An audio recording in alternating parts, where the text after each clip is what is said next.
बहुत मुश्किल है इसी because what is so important about PTM, दो चीज़ें, एक ये राइट्स मूवमेंट है, नॉन वायलेंट, ठीक है, और दूसरी they are not a political movement.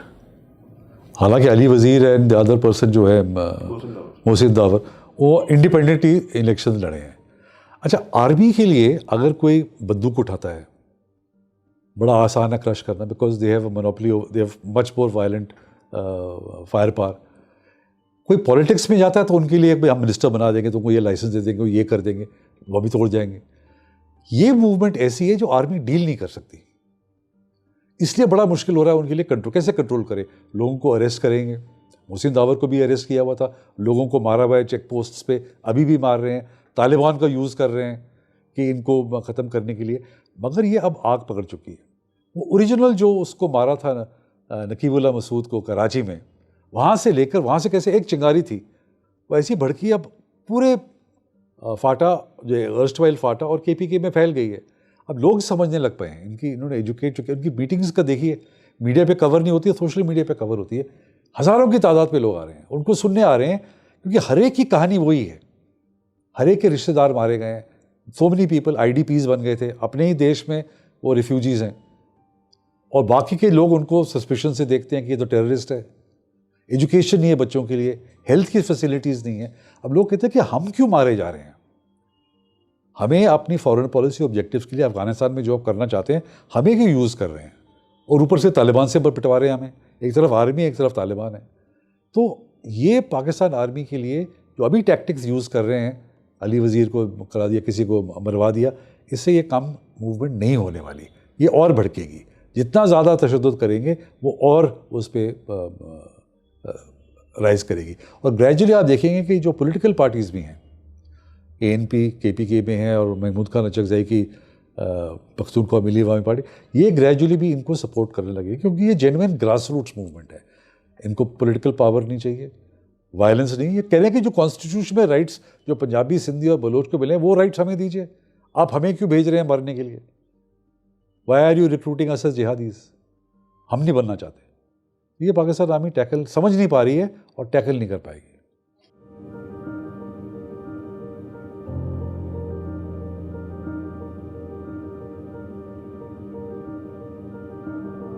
बड़ा मुश्किल है अगेन। इसी ये एक केस होता तो अलग बात थी, there is a series of cases.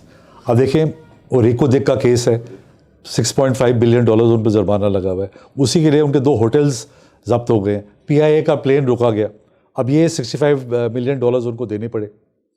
वो निज़ाम ऑफ हैदराबाद का केस था, वो हार गए। It is a break down of governance at all levels.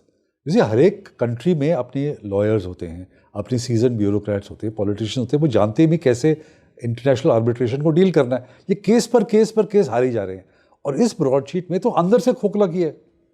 जो अग्रीमेंट पहले साइन की थी वो लॉ मिनिस्ट्री ने वेट ही नहीं की थी, फिर भी डॉक्टर जनरल अमजद ने जाके उस पर साइन कर दिया।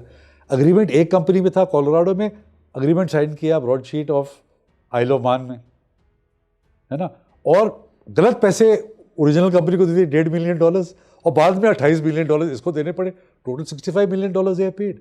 ये तो बिल्कुल ही मजाक से भी, अब मजाक किस पे हो रहा है? टैक्स पेयर ऑफ पाकिस्तान, जो ऑर्डिनरी लोग हैं जो टैक्स दे रहे हैं। आर्मी वाले तो नहीं कुछ कर रहे ना, these are the people who are paying the tax, they are suffering because of total mismanagement and कुछ समझ। जो कमेंटेटर्स आप देखिए पाकिस्तान, वो हैरान हैं कि भाई ऐसा हम बेवकूफ़ी कर कैसे सकते हैं। अच्छा, जैसे एक जजमेंट तो दे दी कोर्ट ने, आपने पैसे क्यों भिजवाए उस बैंक? अगर बैंक के पास पैसे ना होते तो कहाँ से देने थे? नेक्स्ट और विद इन 2 डेज उन्होंने पैसे भेज दिए। और सबसे एक बड़ी वेरी इंटरेस्टिंग जो चीज़ इस पर निकली है, मैं नजम सेठी का प्रोग्राम देखिए, नजम सेठी का वर्जन है, वो कहता है कि एक अग्रीमेंट थी कि जब ये कंपनी लिक्विडेशन में गई 2005 में, there was an agreement that no further liabilities will be shifted to any other company और टू दिस। सो जब उसने सू किया, क्या नाम है ईरानियन का, जो भी ईरानियन का प्रोडक्ट, जब उसने सू किया, ये बात कि हमारी तो ऑलरेडी एग्रीमेंट है इस कंपनी से कि no further liabilities will be pending to Pakistan, वो सामने क्यों नहीं आया? वो सामने आता तो $28 मिलियन देने की जरूरत ही नहीं पड़ती, केस वहीं खत्म हो जाता। ये किसी ने जानबूझ के दबाई है पाकिस्तान में सो दैट उसको $28 मिलियन मिले और वो उनको ये कट दे।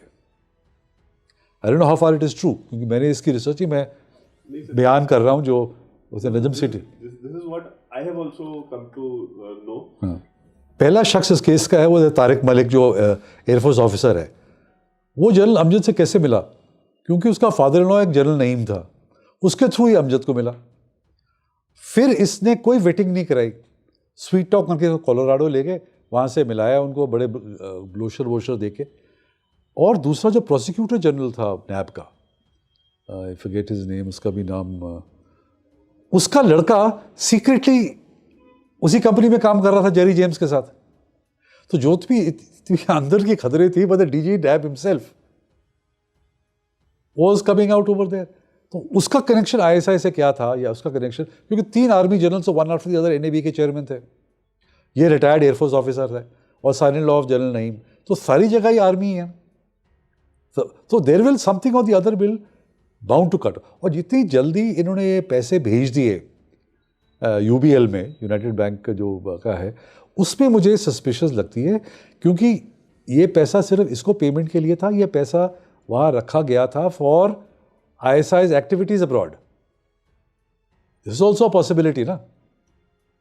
नॉर्मली मिशंस में इतना पैसा कभी नहीं होता, क्योंकि मिशंस जो यूके में हैं या बाकी जगह है वो तो सेल्फ सस्टेनिंग होती हैं। वीज़े की फीस उनकी इतनी आती है, उसी से मिशन का पूरा खर्चा चलता है।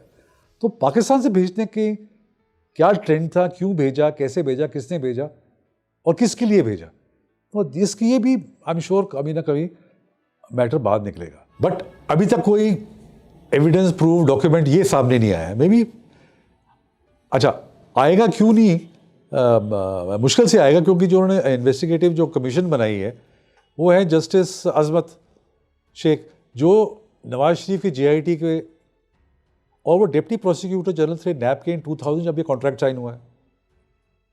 और ये शौकत खानम हॉस्पिटल में एक बोर्ड पे है। So he has been appointed by the army to be take care of matters, कि मिट्टी पाओ एंड इसको रफा दफा करो, कि आपने कहीं इंक्वायरी भी की है और इसमें से कुछ नहीं निकला, इसको रफा दफा करो। तो जब तक इंडिपेंडेंट इंक्वायरी नहीं, जब इंडिपेंडेंट इंक्वायरी होगी बाद में, तब ये सब चीज़ें निकलेंगी हुआ क्या। जैसे अब ये सिंपल केस, मोटी बात क्या है कि इलीगल वेल्थ को निकालने के लिए आपने कंपनी अपॉइंट की पाकिस्तान ने, कोई बाहर से पैसा तो मिला नहीं, और पाकिस्तान ने $65 मिलियन का चूना लग गया। Where does it happen?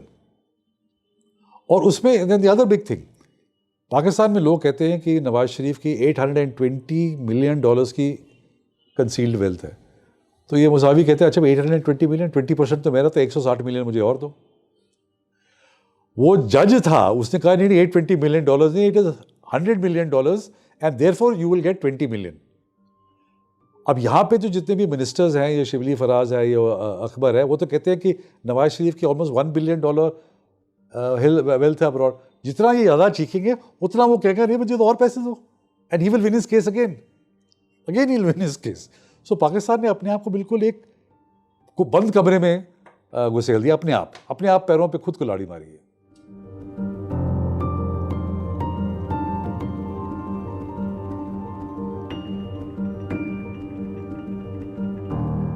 You see, there's a lot of focus on Imran Khan's personality. उसको ही कांट फॉरगिव कि उसकी जो बेइज्जती की हुई है ना, आपको याद होगा 2 साल पहले जब वो UN गया था MBS के प्लेन में, और बड़ी चौड़ी बातें करके आया, मलेशिया और टर्की अपना चैलेंज ऑल्टरनेट ये करेंगे। तो जब वो फ्लाइट टेक ऑफ की न्यूयॉर्क से और 2 घंटे फ्लाई कर चुकी थी, it was MBS called it back, technical fault है, और इमरान खान को फिर कमर्शियल जेट से वापस आना पड़ा पाकिस्तान। अब वो ये भूल नहीं पाया कि मेरी को इतना जलील किया है MBS ने, तो I will get back to him.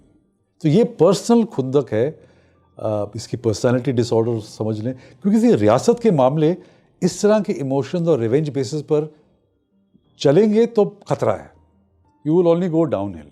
रियासत के मामले जो होते हैं उनको बड़े ठंडे दिमाग से, you have to have a thick skin and see the रियासत is more important than your personality. Imran Khan can't make that distinction, this is a personality disorder with him, इसीलिए ये वो कर रहा है। ही डजंट रियलाइज कि एक तो यार अगर आपके पास अपनी कोई दौलत होती है, अपनी कोई वेल्थ होती है, अपनी इकोनॉमी स्ट्रांग है, you can take on somebody.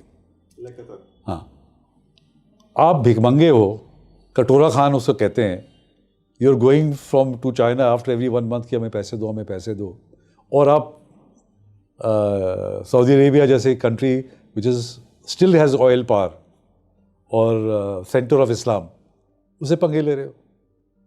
This is something which army will not like. और 2-3 चीज़ें हैं जिसमें आर्मी कैन यूज़ अगेंस्ट। एक चीज़ और मैं कह दूँ, फॉरेन फंडिंग केस, ये अभी उबल रहा है। फॉरेन फंडिंग केस ये है कि 2010 और 2013 में Imran Khan appointed 2 companies as his PTI's agents to collect money and donations from the US in California and in Texas. और इन कंपनीज में अबाउट कहते हैं लोग 2.3 to 2.5 million dollars between 2010-2013 PTI को भेजे हैं पाकिस्तान में एज कलेक्टेड। अच्छा, उसमें फॉरेन नेशनल्स के भी पैसे हैं, इट इज़ बिलीव्ड। तो ऑपोजिशन तो इस पर लैच होगी।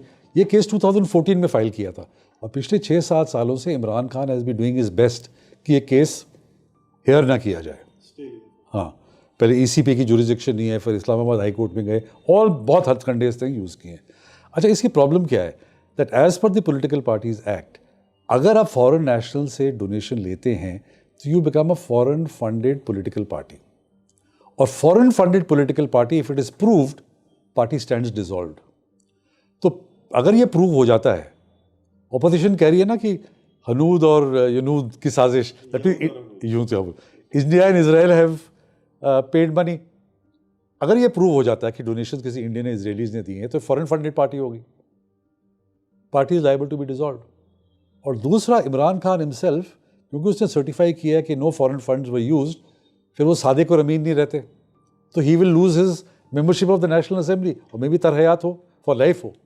तो वो, this is a huge issue which has come up against him. और मरियम ने तो ये भी एलिगेशन दी है कि state bank of Pakistan has found 23 secret accounts which have been used by Imran Khan. 23 secret accounts have come to the notice of State Bank of Pakistan.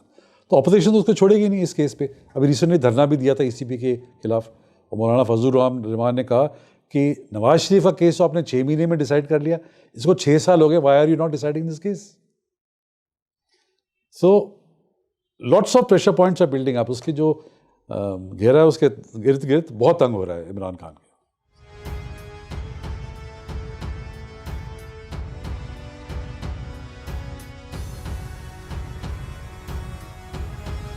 ये actually उसके बाद ही है। I mean, you had very competent जजेस, justice Cornelius थे, भगवान दास थे, बड़े competent हुए। जिया के टाइम से दिस थिंग स्टार्टेड, जब वो भुट्टो के केस में मेरे ख्याल जस्टिस मुनीर थे शायद, who was the one who Lahore High Court का फांसी। तो जुडिशरी तो it is under lot of pressure and it will do the justify anything and everything which the establishment the army tells it. अब एक ये hope जो पाकिस्तान की है वो जस्टिस फैज़ ईसा, उन्होंने जो धरने के ISI के खिलाफ सख्त जजमेंट दी थी, अब वो इसको शायद चीफ जस्टिस ना बनने दें। That's why this whole case was done against him. तो यही है कि institutionally judiciary is in a very poor light. Individual जजेस जो हैं, they can pull the judiciary up. जैसे टेररिज्म केस है मुंबई का, वो कभी सॉल्व नहीं करेंगे।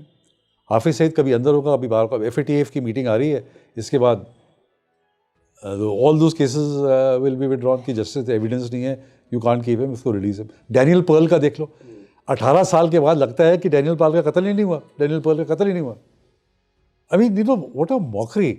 और टाइमिंग इतनी ख़राब थी इस केस पे, जैसे ही बाइडन आया है तो पहली चीज़ तो उन्होंने ये की कि इसको करो रिहा। तो judiciary is, you can't look to the judiciary.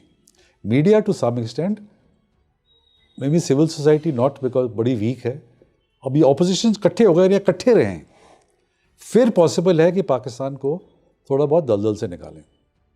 मगर ये आपस में अगर ये डील्स कर लेते हैं, PPP सेपरेट डील कर ले, नवाज शरीफ PMLN कुछ और कर ले, मौलाना की पार्टी तो उन्होंने तोड़ दी है, सो देन पाकिस्तान तो और फर्दर दलदल में घुसेगा।